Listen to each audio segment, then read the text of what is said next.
Wow, magandang klaseng quick load. So, bago ko ito sabihin sa inyo ang details, so tignan nyo muna yung mga tinitira nito.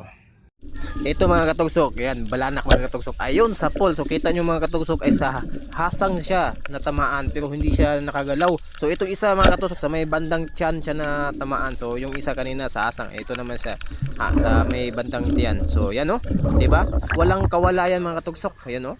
Yan, grabe. Sarap yung sabaw niyan. Itong klaseng quick load mga katugsok, no. So maganda lang to sa open area. Hindi to pwede itira sa sa may sa ilalim ng bato, kung kunwari yung isda sa ganitong laki yung butas, so mahirapan ka tumira. So maganda yung quick load na single shot. So ito kasi tripod siya, so pang open area lang siya pero walang kawala kahit maliit na isda.